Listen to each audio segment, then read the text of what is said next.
अर्थात त्याच्यामध्ये आता बाकीच्या 2 नियुक्त कलेक्टरांची आणि आयुक्तांची जी झाली त्याच्याबद्दल फारशी चर्चा झाली नाही. पण जिल्हा पोलीस अधीक्षक तुषार दोशी यांची निवड झाल्यानंतर मात्र खूप मोठ्या प्रमाणात चर्चा प्रसारमाध्यमांमध्ये, मीडियामध्ये आणि सोशल मीडियावर होऊ लागली. आता तुषार दोशी यांची चर्चा का होती आहे? एकनाथ शिंदेची सभा होती सातारमध्ये आणि त्यांनी तिथं सातारच्या सभेमध्ये इशारा दिला की खालच्या दर्जाचं राजकारण सातारमध्ये झालं, अशा प्रकारचं होण्याची गरज नव्हती आणि हा एकनाथ शिंदे हिशोब चुकत करणारा माणूस आहे, त्यामुळे योग्य वेळेला मी सगळं त्यांना करू आणि मैं किसी को छेडता नाही, अगर किसी ने मुझे छेडा तो मैं छोडता नाही, असा इशारा तिथं अप्रत्यक्षपणे देवेंद्र फडणवीसांनी दिला. जंग पछाडूनसुद्धा सांगली जिल्हा परिषदेवर किंवा बाकीच्या ठिकाणी झेंडा हा महायुतीला फडकावता आला नाही. त्यामुळं आणि इथं जयंत पाटील, विश्वजित कदम आणि विशाल पाटील यांनी सत्ता मिळवली. तर या सत्तेसाठी काही उद्या समजा काही निर्णायक गोष्टी करायची पाळी आली तर पोलीस प्रशासन एक ताकदीचं आपल्या मागं राहायला पाहिजे आणि जो सातारमध्ये झालं त्याच्या प्रकारची वेगळी पुनरावृत्ती सांगलीत करता येईल काय, तर अशा प्रकारची चर्चासुद्धा सोशल मीडियातून झाली. त्यामुळं ही नियुक्ती वादग्रस्त ठरती काय अशी परिस्थिती होती. अर्थात सांगलीमध्ये त्यांनी त्यांचा इतिहास जरी बाजूला ठेवला तरी सांगलीमध्ये कायदा सुव्यवस्थेचे फार मोठे प्रश्न निर्माण झालेले आहेत. गांजा असेल, तुमच्या नशेच्या गोळ्या असतील, त्यानंतर ड्रगचे कारखाने सापडणे असतील किंवा गुंडगिरी प्रचंड प्रमाणात वाढल्याचं आहे, खुनाचं प्रमाण वाढलेलं आहे, घरफोड्याचं प्रमाण वाढलेलं आहे. त्यामुळे या सगळ्या गोष्टींचं निपटारा कसं करायचं हे सगळ्यात मोठं आव्हान हे तुषार दोशींसमोर आहे. म्हणजे एक त्यांची प्रतिमा बदलण्याचं आव्हान आहे आणि दुसरी गोष्ट कायदा सुव्यवस्था राखण्याचं आव्हान आहे. त्यामुळे ते नेमकं कसं पुढं जातात हे बघावं लागेल.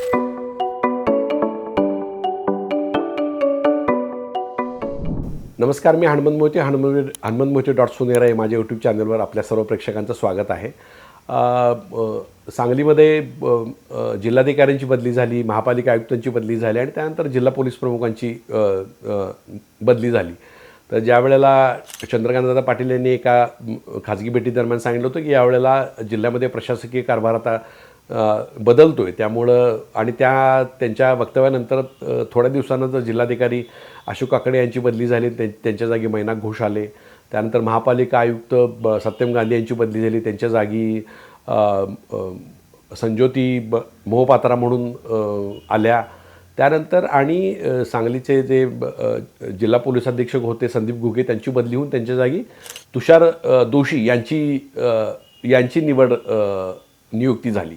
अर्थात त्याच्यामध्ये आता बाकीच्या 2 नियुक्त कलेक्टरांची आणि आयुक्तांची जी झाली त्याच्याबद्दल फारशी चर्चा झाली नाही.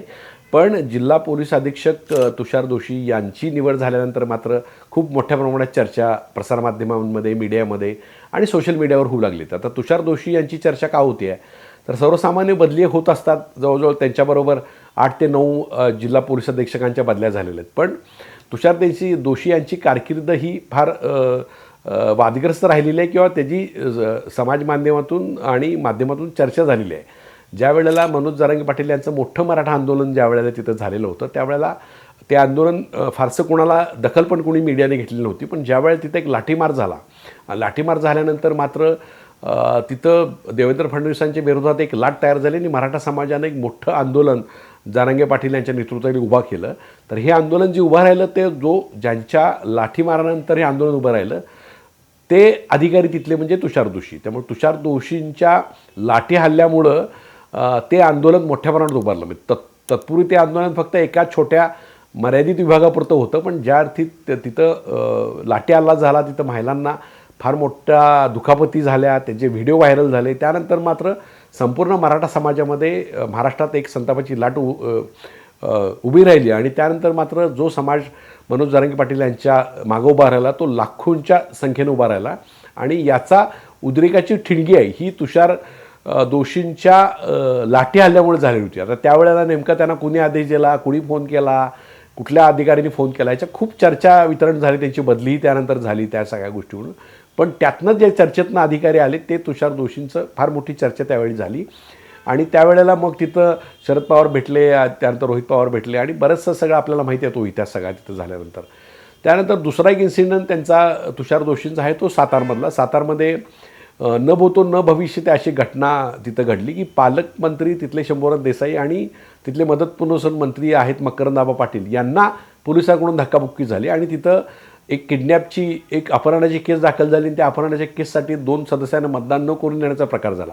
याबद्दल बोलताना उपमुख्यमंत्री एकनाथ शिंदे यांनी तिथं सांगितलं सभागृहामध्ये की मी तुषार दोषींची फोनवर बोललेलो होतो, राज्याच्या पोलीस महासंचालकांशी फोनवर बोललो होतो, त्यावेळेला कुठल्याही प्रकारचा मतदानाचा अधिकार आम्ही काढून घेणार नाही, त्याला मतदान करायला देऊ असं सांगितलेलं.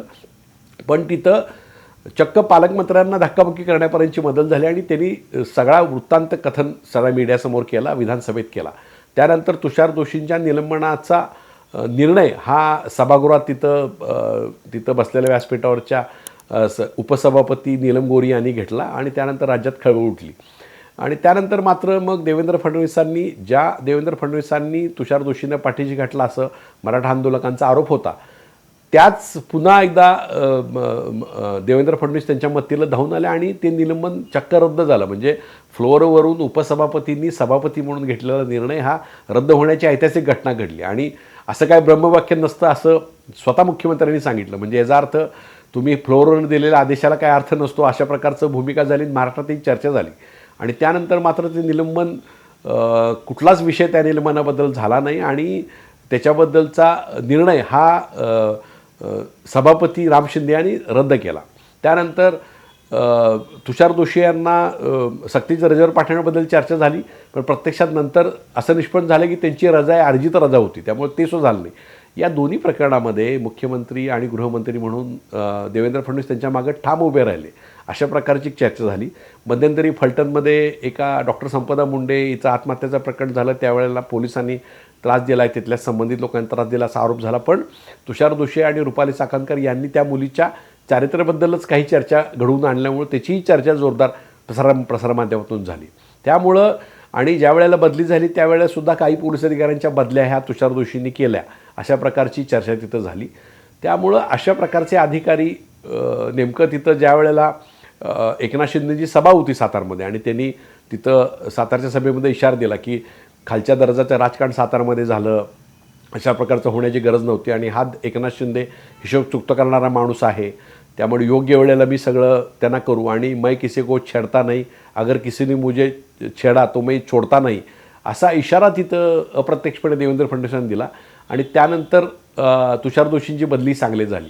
अर्थात एका अधिकाऱ्याला वादग्रस्त जो अधिकारी आहे जो विधिमंडळात चर्चा झाली, त्यानंतर जालनामध्ये चर्चा झाली, असा असणाऱ्या अधिकाऱ्याला सांगली हे ठिकाण देण्यामुळं परत एकदा चर्चेला तोड फुटला आणि अशा प्रकारच्या अधिकाऱ्याला साईट पोस्टिंगला दिलं जातं. गुप्तवार्ता, होमगार्ड अशा प्रकारचे अनेक साईट पोस्टिंग हे पोलिसांना दिले जातात. पण अचानकपणे त्यांना सांगलीसारखं पोस्टिंग त्यांना देण्यात आलं, ह्याबद्दल खूप चर्चा वितरण सुरू झालं. सोशल मीडियात त्याच्याबद्दल चर्चा सुरू झाली. आता दोन चर्चा त्या माध्यमातून होत्या की आता देवेंद्र फडणवीस यांचा महत्त्वाकांक्षी प्रोजेक्ट शक्तिपीठ आहे, त्याचं रेखांकन बदलण्यात आलेलं आहे. म्हणजे सांगली, सातारा, सोलापूरचं रेखांकन त्यांनी बदललं आहे आणि तो वाळव्यासारख्या सुपीक भागातून, पलूससारख्या सुपीक भागातून जातो आहे. त्यामुळं ह्याचं भूमिसंपादन करणं आणि त्यासाठी जो पोलीस बळाचा वापर करणं असेल किंवा पोलिसांची मदत घ्यावी लागत असेल तर त्यासाठी तुषार दोषींची नेमणूक झाली आहे का किंवा त्यांना इथं आणण्यात आलं आहे का अशी चर्चा सोशल मीडियातून सुरू झाली. दुसरी चर्चा सुरू झाली की जंग पछाडूनसुद्धा सांगली जिल्हा परिषदेवर किंवा बाकीच्या ठिकाणी झेंडा हा महायुतीला फडकावता आला नाही, त्यामुळं आणि इथं जयंत पाटील, विश्वजित कदम आणि विशाल पाटील यांनी सत्ता मिळवली. तर या सत्तेसाठी काही उद्या समजा काही निर्णायक गोष्टी करायची पाळी आली तर पोलीस प्रशासन एक ताकदीचं आपल्या मागं राहायला पाहिजे आणि जो सातारमध्ये झालं त्याच्या प्रकारची वेगळी पुनरावृत्ती सांगलीत करता येईल काय, तर अशा प्रकारची चर्चासुद्धा सोशल मीडियातून झाली. त्यामुळं ही नियुक्ती वादग्रस्त ठरती काय अशी परिस्थिती होती. अर्थात सांगलीमध्ये त्यांनी त्यांचा इतिहास जरी बाजूला ठेवला तरी सांगलीमध्ये कायदा सुव्यवस्थेचे फार मोठे प्रश्न निर्माण झालेले आहेत. गांजा असेल, तुमच्या नशेच्या गोळ्या असतील, त्यानंतर ड्रगचे कारखाने सापडणे असतील किंवा गुंडगिरी प्रचंड प्रमाणात वाढल्याचं आहे, खुनाचं प्रमाण वाढलेलं आहे, घरफोड्याचं प्रमाण वाढलेलं आहे. त्यामुळे या सगळ्या गोष्टींचं निपटारा कसं करायचं हे सगळ्यात मोठं आव्हान हे तुषार दोषींसमोर आहे. म्हणजे एक त्यांची प्रतिमा बदलण्याचं आव्हान आहे आणि दुसरी गोष्ट कायदा सुव्यवस्था राखण्याचं आव्हान आहे. त्यामुळे ते नेमकं कसं पुढं जातात हे बघावं लागेल. पण त्यांची नियुक्ती मात्र चर्चेचा विषय झाली एवढं मात्र नक्की.